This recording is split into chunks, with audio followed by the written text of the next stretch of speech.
বিসমিল্লাহির রহমানির রহিম। আমার সুপ্রিয় শিক্ষার্থীবৃন্দ, আশা করি সকলে ভালো আছো এবং নিরাপদে আছো। অনলাইন ভিত্তিক ভিডিও ক্লাসে সবাইকে স্বাগত জানাচ্ছি। আজকে আমি তোমাদের সাথে আছি Sabrin Supriti, lecturer, department of biology. আজকের প্রাণীবিজ্ঞান দ্বিতীয় পত্রে কিছু বিষয় নিয়ে আলোচনা করব। তোমাদের পুনর্বিন্যাসকৃত সিলেবাসে অধ্যায় 4 থেকে আজকে আমি তোমাদের 3টি সৃজনশীল প্রশ্ন নিয়ে আলোচনা করব এবং কিছু এমসিকিউ প্রশ্নও আমরা সাথে নমুনা হিসেবে দেখিয়ে দিব।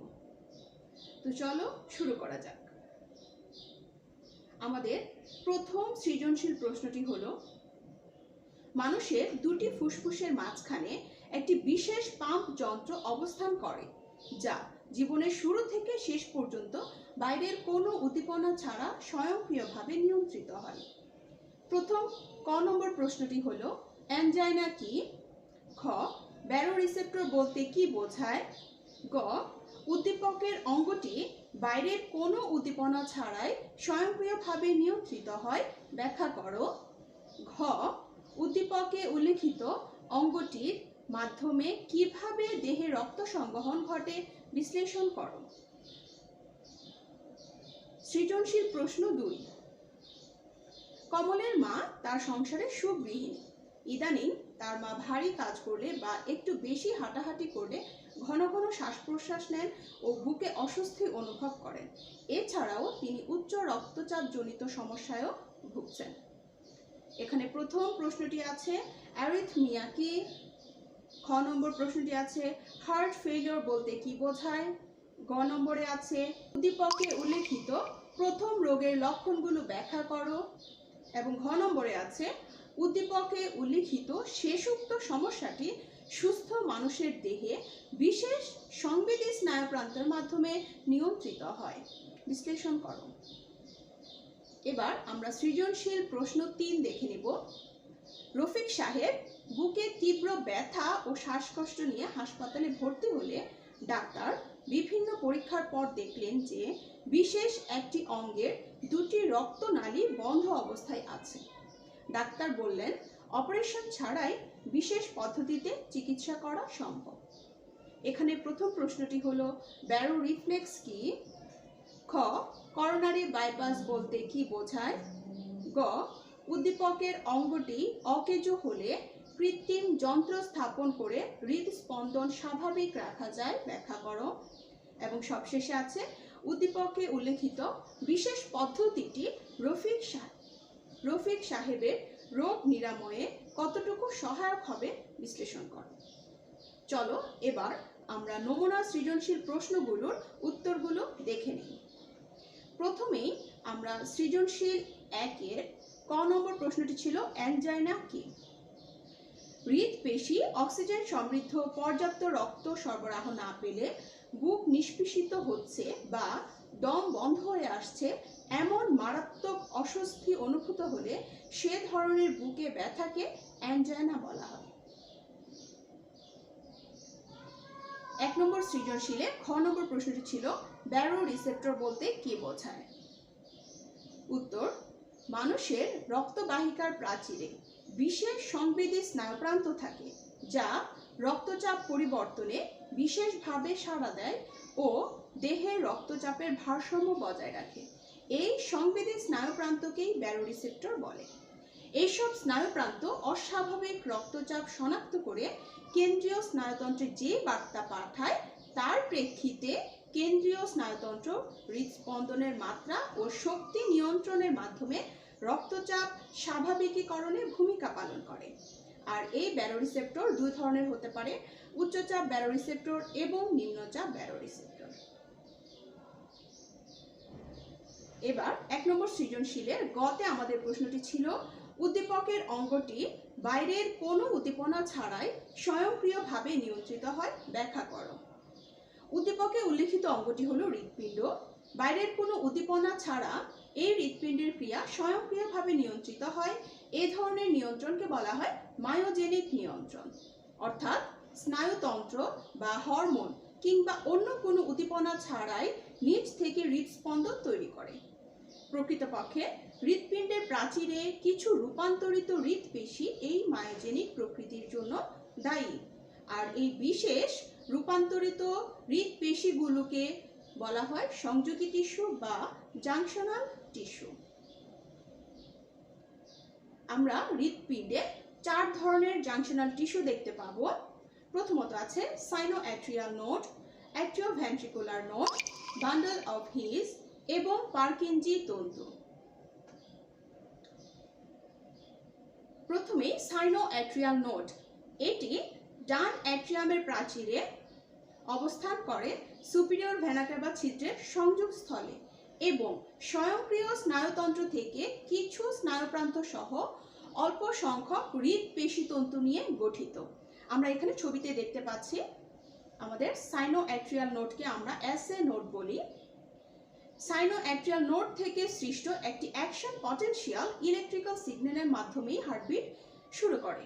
এই অ্যাকশন পটেনশিয়াল ছড়িয়ে সাথে সাথে স্নায়ু উদ্দীপনার অনুরূপ উত্তেজনার একটি ছোট তরঙ্গ হৃৎপেশির দিকে অতিক্রান্ত হয়।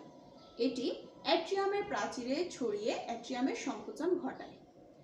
সাইনোঅ্যাট্রিয়াল নোডকে প্রাকৃতিক পেসমেকার বলে, কারণ প্রতিটি উত্তেজনার তরঙ্গ এখানেই সৃষ্টি হয় ও পরবর্তী উত্তেজনার তরঙ্গ সৃষ্টির উদ্দীপক হিসেবেও কাজ করে। এবার আমরা দেখব অ্যাট্রিওভেন্ট্রিকুলার নোড অর্থাৎ এভিএন।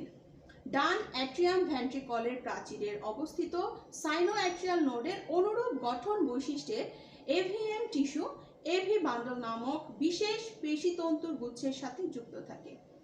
এভি বান্ডল এর মাধ্যমে হৃদ উদ্দীপনার ঢেউ অ্যাট্রিয়াম থেকে ভেন্ট্রিকলে প্রবাহিত হয় এবং সাইনোঅ্যাট্রিয়াল নোড থেকে এভিএনে এই উদ্দীপনার ঢেউ পরিবহনে 0.15 সেকেন্ড দেরি হয়। এবার আমরা দেখব বান্ডল অফ হিস। হৃৎপিণ্ডের এই বিশেষ টিস্যুটি এভি নোড থেকে উৎপন্ন হয়ে আন্তঃভেন্ট্রিকুলার প্রাচীরের পশ্চাৎভাগ পর্যন্ত বিস্তৃত এবং ডান ও বাম শাখায় বিভক্ত হয়ে ভেন্ট্রিকলের পার্কিনজি তন্তুতে মিলিত হয়। এবং সবশেষ আমাদের যে জাংশনাল টিস্যুটি আছে সেটি হচ্ছে পার্কিনজি তন্তু। এই তন্তুগুলো বান্ডল অফ হিস থেকে উৎপন্ন হয়, ভেন্ট্রিকলের প্রাচীরে জালক সৃষ্টি করে। বান্ডল অফ হিস থেকে প্রাপ্ত উদ্দীপনা সে পার্কিনজি তন্তুর মাধ্যমে ভেন্ট্রিকলের প্রাচীরে ছড়িয়ে পড়ে ভেন্ট্রিকল দুটির সংকোচন ঘটায়।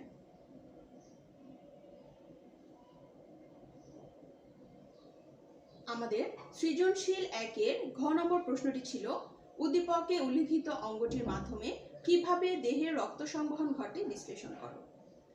উদ্দীপকে উল্লিখিত অঙ্গটি হলো হৃৎপিণ্ড। মানব দেহে রক্ত সংবহন প্রক্রিয়া নিম্নোক্ত 4 ধরনের হতে পারে: সিস্টেমিক সংবহন, পালমোনারি সংবহন, করোনারি সংবহন এবং পোর্টাল সংবহন। চলো এই সংবহনগুলো কিভাবে হচ্ছে আমরা দেখে নিই। সিস্টেমিক সংবহন, যে পদ্ধতিতে হৃৎপিণ্ড থেকে অক্সিজেন সমৃদ্ধ রক্ত সমগ্র দেহে প্রেরিত হয় এবং দেহ থেকে কার্বন ডাই অক্সাইড সমৃদ্ধ রক্ত হৃৎপিণ্ডে ফিরে আসে, তাকে সিস্টেমিক সংবহন বলে।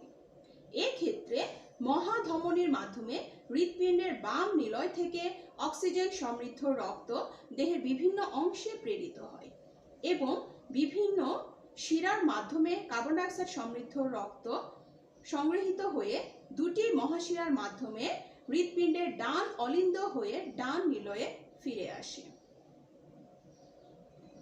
পালমোনারি সংবহন, যে পদ্ধতিতে কার্বন ডাই অক্সাইড সমৃদ্ধ রক্ত হৃৎপিণ্ড হতে ফুসফুসে প্রেরিত হয় এবং ফুসফুস হতে অক্সিজেন সমৃদ্ধ রক্ত হৃৎপিণ্ডে ফিরে আসে, তাকে পালমোনারি সংবহন বলে। এক্ষেত্রে হৃৎপিণ্ডের ডান নিলয় থেকে কার্বন ডাই অক্সাইড সমৃদ্ধ রক্ত পালমোনারি ধমনী দ্বারা ফুসফুসে নিতে হয় এবং ফুসফুস থেকে অক্সিজেন সমৃদ্ধ রক্ত পালমোনারি শিরার মাধ্যমে হৃৎপিণ্ডের বাম অলিন্দে ফিরে আসে। করোনারি সংবহন, যে পদ্ধতিতে হৃৎপিণ্ডের প্রাচীরে রক্ত সংবহিত হয় তাকে করোনারি সংবহন বলে। সিস্টেমিক ধমনীর গোড়া হতে সৃষ্ট করোনারি ধমনীর মাধ্যমে হৃৎপিণ্ডের প্রাচীরে অক্সিজেন সমৃদ্ধ রক্ত প্রবাহিত হয়। হৃৎপিণ্ডের প্রাচীর হতে কার্বন ডাই অক্সাইড সমৃদ্ধ রক্ত করোনারি শিরার মাধ্যমে হৃৎপিণ্ডের ডান অলিন্দে প্রবেশ করে। এই সংবহনের মাধ্যমে হৃৎপিণ্ড তার নিজের জন্য পর্যাপ্ত অক্সিজেন পেয়ে থাকে। পোর্টাল সংবহন। পাকস্থলী, ক্ষুদ্রান্ত, অগ্নাশয়, অন্ত্র ও প্লীহা থেকে কৈশিক জালিকার মাধ্যমে সংগৃহীত রক্ত হেপাটিক পোর্টাল শিরার ভেতর দিয়ে যকৃতের দিকে প্রবাহিত হওয়াকে হেপাটিক পোর্টাল সংবহন বলা হয়। এখন আমরা 2 নম্বর সৃজনশীল প্রশ্নের উত্তরগুলো দেখব। 2 নম্বর সৃজনশীল প্রশ্নে আমাদের প্রথম ক নম্বর প্রশ্নটি ছিল অ্যারিথমিয়া কি? হৃদস্পন্দন স্বাভাবিকের চেয়ে ধীর বা দ্রুত গতি সম্পন্ন কিংবা অনিয়ত হলে অর্থাৎ অস্বাভাবিক হৃদস্পন্দন হলে তাকে অ্যারিথমিয়া বলে। 2 নম্বরে খ নম্বর প্রশ্নটি ছিল হার্ট ফেইলিওর বলতে কি বোঝায়? হৃৎপিণ্ড দেহের চাহিদা অনুযায়ী পর্যাপ্ত রক্তের যোগান দিতে না পারলে তখন এই অবস্থাকে হার্ট ফেইলিওর বলে। অনেক সময় হৃৎপিণ্ড রক্তে পরিপূর্ণ হতে না পারায় কখনো বা হৃদ প্রাচীরে যথেষ্ট শক্তি না থাকায় এমনটি হতে পারে। করোনারি ধমনীর অন্তঃস্থ গাত্রে কোলেস্টেরল জমা হলে ধমনীর গহ্বর সংকীর্ণ করে হৃদ প্রাচীর পর্যাপ্ত অক্সিজেন সমৃদ্ধ রক্ত সরবরাহ থেকে বঞ্চিত হয়, ফলে হার্ট ফেইলিওর ঘটে। এবার আমরা 2 নম্বর সৃজনশীল প্রশ্নের গ নম্বর প্রশ্নটি ছিল উদ্দীপকে উল্লেখিত প্রথম রোগের লক্ষণগুলো ব্যাখ্যা করো। উদ্দীপকে উল্লেখিত প্রথম রোগটি হলো হার্ট অ্যাটাক। করোনারি ধমনীর মাধ্যমে অক্সিজেন সমৃদ্ধ রক্ত পেশিতে পৌঁছায়। চর্বি জাতীয় পদার্থ, ক্যালসিয়াম, প্রোটিন প্রভৃতি করোনারি ধমনীর অন্তর্গাত্রে জমা হয়ে বিভিন্ন আকৃতির প্লাক গঠন করে। এভাবে প্লাক শক্ত হতে হতে যখন বিদীর্ণ হয় তখন অনুচক্রিকা জমা হয়ে প্লাকের চারদিকে রক্ত জমাট বাঁধতে শুরু করে। রক্ত জমাট বাঁধার কারণে করোনারি ধমনীর লুমেন বন্ধ হয়ে গেলে হৃৎপেশিতে পুষ্টি ও অক্সিজেন সমৃদ্ধ রক্তের সরবরাহ বন্ধ হয়ে যায়, ফলে হৃৎপেশি ধ্বংস হয়ে যায় ও মারাত্মক পরিস্থিতির সৃষ্টি হয়। এর নাম হার্ট অ্যাটাক বা মায়োকার্ডিয়াল ইনফার্কশন। চলো হার্ট অ্যাটাকের লক্ষণগুলো দেখি। হার্ট অ্যাটাকের লক্ষণ নাম্বার 1, বুকে অস্বস্তি অনুভব করে। বুকে ঠিক মাঝখানে অস্বস্তি হওয়া বা কয়েক মিনিট থাকে আবার চলে যায় অথবা ফিরে আসে। বুকে অসহ্য চাপ, মোচড়ানো, আঁচড়ানো বা ব্যথা অনুভূত হয়। 2, ঊর্ধ্বাঙ্গের অন্যান্য অংশে অস্বস্তি। 1 বা উভয় বাহু, পিঠ, গলা, চোয়াল বা পাকস্থলীর উপরের অংশে ব্যথা বা অস্বস্তি অনুভব হয়। 3, ঘন ঘন নিঃশ্বাস প্রশ্বাস। বুকে অস্বস্তির সময় ঘন ঘন নিঃশ্বাস প্রশ্বাস ঘটে। অনেক সময় বুকে অস্বস্তি হওয়ায় আগেও এমন অবস্থা দেখা দিতে পারে। 4, বমি বমি ভাব। পাকস্থলীতে অস্বস্তির সঙ্গে বমি বমি ভাব, বমি হওয়া, মাথা ঝিমঝিম করা বা ঠান্ডা ঘাম বেরিয়ে যাওয়া। ঘুমে ব্যাঘাত ঘটা। ঘুমে ব্যাঘাত ঘটা, নিজেকে শক্তিহীন বা ক্লান্ত বোধ করাও হার্ট অ্যাটাকের লক্ষণ। 6, সংজ্ঞাহীন হওয়া বা হঠাৎ মৃত্যু ঘটা। শেষ রাতে ও সকাল 8টা থেকে 9টার পূর্ব পর্যন্ত হার্ট অ্যাটাকের হার সবচেয়ে বেশি, তাই শেষ রাতে বা ভোরে বুকের ব্যথাকে অবহেলা করা ঠিক নয়। 7, অনেক সময় অবিরাম কাশি বা বুকে শো শো শব্দ হতে পারে।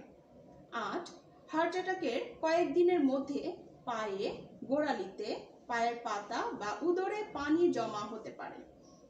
9, বুক ধড়ফড়ানি, বদ হজম ও মাথা ঝিমঝিম করা, শরীর অস্বাভাবিক দুর্বল অনুভূত হওয়া। এগুলি ছিল আমাদের হার্ট অ্যাটাকের লক্ষণ।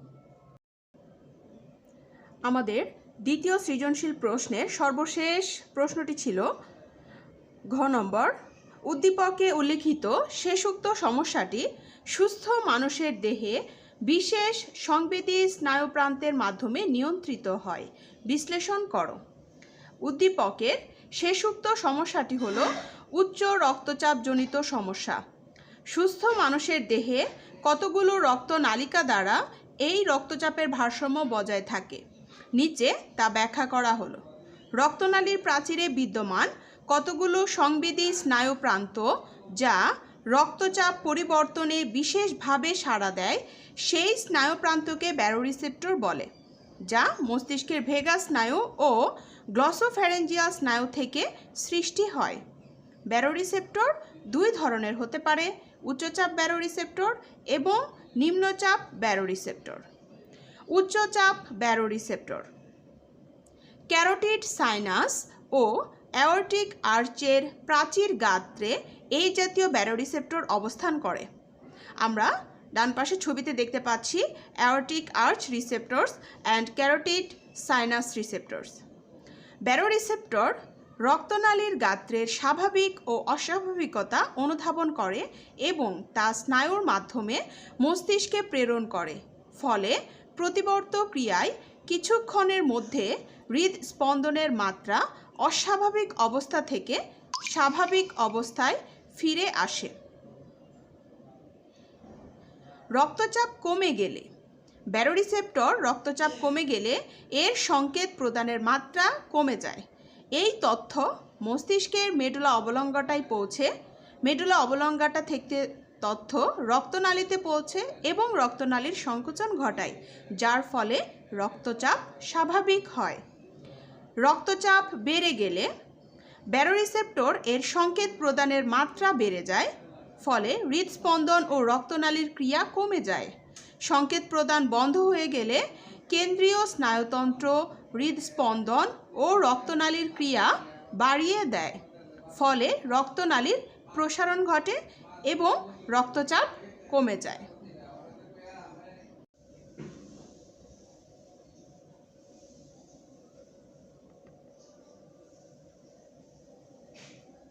নিম্নচাপ ব্যারোরিসেপ্টর এই রিসেপ্টরগুলো বড় সিস্টেমিক শিরা, পালমোনারি শিরা এবং হৃৎপিণ্ডের অলিন্দ, ডান অলিন্দ ও নিলয়ের প্রাচীরে অবস্থান করে। এরা রক্তের আয়তন নিয়ন্ত্রণ করে বলে এদের আয়তন রিসেপ্টর বলা হয়। রক্তের আয়তন হ্রাস পেলে সিম্প্যাথেটিক স্নায়ু উদ্দীপিত হয়। উদ্দীপিত স্নায়ু রেনিন ক্ষরণের জন্য বৃক্কের সংকেত পাঠায়। রেনিন এনজাইমের প্রভাবে এনজিওটেনসিন হরমোন সক্রিয় হয়, ফলে রক্তচাপ বৃদ্ধি পায়। এবার আমরা সর্বশেষ সৃজনশীল প্রশ্নটি দেখে নেব এবং তার উত্তরগুলো। 3-এর ক নম্বর প্রশ্নটি ছিল ব্যারোরিফ্লেক্স কি? কেন্দ্রীয় স্নায়ুতন্ত্র রক্তনালী ও হৃৎপিণ্ড পরিচালনার মাধ্যমে রক্তচাপ নিয়ন্ত্রণের পদ্ধতিকে ব্যারোরিফ্লেক্স বলে। খ নম্বর প্রশ্নটি ছিল করোনারি বাইপাস বলতে কি বোঝায়? করোনারি বাইপাসকে coronary artery bypass graft CABG surgery বলা হয়। করোনারি হৃদরোগ সৃষ্টির প্রধান কারণ হচ্ছে করোনারি ধমনীর রুদ্ধতা। করোনারির যেসব স্থানে ব্লক আছে সেখানে শরীরের অন্য স্থানের একটি শিরা বা ধমনী দিয়ে রুদ্ধ রক্তনালীর পাশ দিয়ে নতুন রক্তনালী সংস্থাপন করে রক্ত প্রবাহ স্বাভাবিক করে দেওয়া হয়। এটি ওপেন হার্ট সার্জারির অন্তর্গত। উদ্দীপক 3-এর গ নম্বর প্রশ্নটি ছিল উদ্দীপকের অঙ্গটি অকেজো হলে কৃত্রিম যন্ত্র স্থাপন করে হৃদস্পন্দন স্বাভাবিক রাখা যায়, ব্যাখ্যা করো। উদ্দীপকে উল্লেখিত কৃত্রিম যন্ত্রটি হলো পেসমেকার। মানুষের হৃৎপিণ্ডের ডান অ্যাট্রিয়ামের প্রাচীরে সাইনোঅ্যাট্রিয়াল নোডকে প্রাকৃতিক পেসমেকার বলা হয়। কৃত্রিম পেসমেকার একটি লিথিয়াম ব্যাটারি, কম্পিউটারাইজড জেনারেটর ও শীর্ষে সেন্সরযুক্ত কতগুলো তার বা লিড নিয়ে গঠিত। প্রাকৃতিক পেসমেকার বিকল হলে কৃত্রিম পেসমেকার স্থাপন করে মানুষের অনিয়ন্ত্রিত হৃদস্পন্দন নিয়ন্ত্রণে আনা হয়। এভাবে কাজ করে। হার্টবিট খুব দ্রুত বা মন্থর গতিতে সংঘটিত হলে হৃৎপিণ্ড পর্যাপ্ত রক্ত দেহে সরবরাহ করতে পারে না। জেনারেটরের কম্পিউটার চিপ হৃৎপিণ্ডে যুক্ত সেন্সরবাহী তার ব্যক্তির চলন, রক্তের তাপমাত্রা, শ্বসন ও বিভিন্ন শারীরিক কর্মকাণ্ড মনিটর করে। প্রয়োজনে কর্মকাণ্ডের ধারা অনুযায়ী হৃৎপিণ্ডকে তাল মিলিয়ে চলতে সাহায্য করে। তো পেসমেকার এইসব তথ্য কাজে লাগিয়ে পেসমেকার ঠিক করে দেয় কোন ধরনের বিদ্যুৎ তরঙ্গ লাগবে এবং কখন লাগবে। যেমন পেসমেকার কোনো ব্যক্তির ব্যায়াম করার বিষয়টি বুঝতে পারে এবং হৃদস্পন্দন বাড়িয়ে দেয়। এইসব উপাত্ত পেসমেকার রক্ষিত থাকে, যা দেখে চিকিৎসকেরা প্রয়োজনে পেসমেকারের প্রয়োজনীয় পরিবর্তন আনতে পারেন। এবার সর্বশেষ প্রশ্নটি দেখব। উদ্দীপকে উল্লেখিত বিশেষ পদ্ধতিটি রফিক সাহেবের রোগ নিরাময়ে কতটুকু সহায়ক হবে বিশ্লেষণ করো। উদ্দীপকে রফিক সাহেবের রোগ নিরাময়ে অপারেশন ছাড়া যে পদ্ধতিটির কথা বলা হয়েছে তা হলো অ্যাঞ্জিওপ্লাস্টি। বড় ধরনের অস্ত্রোপচার না করে হৃৎপিণ্ডের সংকীর্ণ লুমেন যুক্ত বা রুদ্ধ হয়ে যাওয়া করোনারি ধমনী পুনরায় প্রশস্ত লুমেন যুক্ত বা উন্মুক্ত করার পদ্ধতিকে অ্যাঞ্জিওপ্লাস্টি বলে। এই ধরনের কার্যক্রমে ঊর্ধ্ব বাহু বা পায়ের একটি অংশ কেটে ধমনীর ভেতর দিয়ে পাতলা নল বা ক্যাথেটার প্রবেশ করিয়ে রুদ্ধ ধমনীতে প্রবেশ করানো হয়। ক্যাথেটারের অগ্রভাগে একটি চুপসানো বেলুন ও বেলুনটির চারদিকে একটি ধাতব তারের চোঙ বসানো থাকে। সেই জালটিকে স্টেন্ট বলে। স্টেন্ট সহ বেলুন কাঙ্ক্ষিত জায়গায় পৌঁছালে বেলুনটি বাইরে থেকে ফোলানো হয়। বেলুনের সাথে স্টেন্ট ও স্ফীত হয় এবং প্রতিবন্ধক স্থানে চাপ দিতে থাকে। চাপের ফলে ধমনী গহ্বরের প্রতিবন্ধক স্থানে চর্বিযুক্ত পদার্থ নিষ্পেষিত হয় ও সংকীর্ণ ধমনী প্রশস্ত হয়। এখানে আমরা চিত্রটি দেখতে পাচ্ছি অ্যাঞ্জিওপ্লাস্টি, স্টেন্ট অ্যাঞ্জিওপ্লাস্টি প্রক্রিয়াটি। তো তখন ধমনীর ভেতরে স্বাভাবিকভাবেই রক্তটা প্রবাহিত হতে পারে, আর স্টেন্টটি ধমনীর গহ্বরে রেখেই বেলুন সংকুচিত করে বাইরে বের করে নিয়ে আসা হয়। স্টেন্টের গায়ে এক ধরনের প্রলেপ লাগানো থাকে যা চর্বি গলিয়ে ধমনীকে পুনরায় সংকীর্ণ হওয়া থেকে রক্ষা করে। এছাড়াও হার্ট অ্যাটাকের মতো মারাত্মক অবস্থা মোকাবেলায় অ্যাঞ্জিওপ্লাস্টি কার্যকর ভূমিকা পালন করে। এবার আমরা কিছু এমসিকিউ প্রশ্ন দেখব। এখানে আমি কিছু এমসিকিউ প্রশ্ন দেখাচ্ছি। এছাড়াও বইয়ের প্রতিটি টপিকস তোমাদের ভালো করে পড়তে হবে এমসিকিউতে ভালো করার জন্য। ওকে, আমরা এমসিকিউ দেখি। কোন রিসেপ্টর অ্যাডিএইচ হরমোন নিঃসরণকে নিয়ন্ত্রণ করে? নিম্নচাপ ব্যারোরিসেপ্টর। কৈশিক জালিকার মাধ্যমে সংগৃহীত কার্বন ডাইঅক্সাইড যুক্ত রক্ত কিসের মধ্য দিয়ে যকৃতে প্রবাহিত হয়? আন্ত্রিক শিরা। অ্যাঞ্জাইনার ফলে সৃষ্ট ব্যথার স্থায়িত্বকাল কত? 5 থেকে 30 মিনিট। অ্যাঞ্জাইনার ক্ষেত্রে হৃৎপিণ্ডের ধমনীর গাত্রে কোনটি জমা হয়? কোলেস্টেরল। হৃৎপেশির প্রোটিন সঞ্চয়ের কারণে অনমনীয় হয়ে যাওয়াকে কি বলে? অ্যামাইলয়েডোসিস। তারপর আছে সাধারণত কত বছর বয়সের পুরুষদের অ্যাঞ্জাইনা হওয়ার সম্ভাবনা বেশি? 40 বছর। অ্যারিথমিয়া রোগের ফলে কোন অঙ্গে অস্বাভাবিকতা দেখা যায়? হৃৎপিণ্ড। অ্যাঞ্জিওপ্লাস্টিতে কোনটি ব্যবহৃত হয়? Balloon catheter. হৃৎপিণ্ডের স্পন্দনের উৎপত্তি হয় কোথায়? Sinoatrial node. করোনারি ধমনী রক্ত সরবরাহ করে কোথায়? হৃৎপিণ্ডের প্রাচীরে। হৃৎপিণ্ডের মায়োজেনিক প্রকৃতির জন্য দায়ী টিস্যুকে কি বলে? Junctional tissue. হৃৎপিণ্ডের ডান অ্যাট্রিয়ামের সাথে যুক্ত থাকে কি? ঊর্ধ্ব ও নিম্ন মহাশিরা। হৃৎপিণ্ডের বৈদ্যুতিক সংকেত তৈরি বাধাগ্রস্ত হলে কি ব্যবহার করা হয়? পেসমেকার। হৃদযন্ত্রের রোগ নির্ণয়ে প্রাথমিক পরীক্ষা কোনটি? ইটিটি। পেসমেকার হৃৎপিণ্ডের কোন প্রকোষ্ঠে অবস্থিত? ডান অলিন্দে। হৃৎপিণ্ডের পেশির অবস্থা জানা যায় কোন পরীক্ষার মাধ্যমে? এমআরআই পরীক্ষার মাধ্যমে। মানুষের রক্তচাপ মাপার যন্ত্রের নাম কি? স্পিগমোম্যানোমিটার। কোন সংবহনের মাধ্যমে হৃৎপিণ্ড নিজের জন্য অক্সিজেন সরবরাহ করে? করোনারি সংবহন। তো এই ছিল আমাদের আজকের অধ্যায় 4 থেকে 3টি সৃজনশীল। আশা করি প্রত্যেকে খুব ভালো করে সৃজনশীলগুলো প্র্যাকটিস করবে। এছাড়া বইয়ের প্রতিটি টপিকস তোমরা ভালো করে পড়বে। আজকের মতো এ পর্যন্তই। সবাই ভালো থাকবে, নিরাপদে থাকবে, সুস্থ থাকবে। আল্লাহ হাফেজ।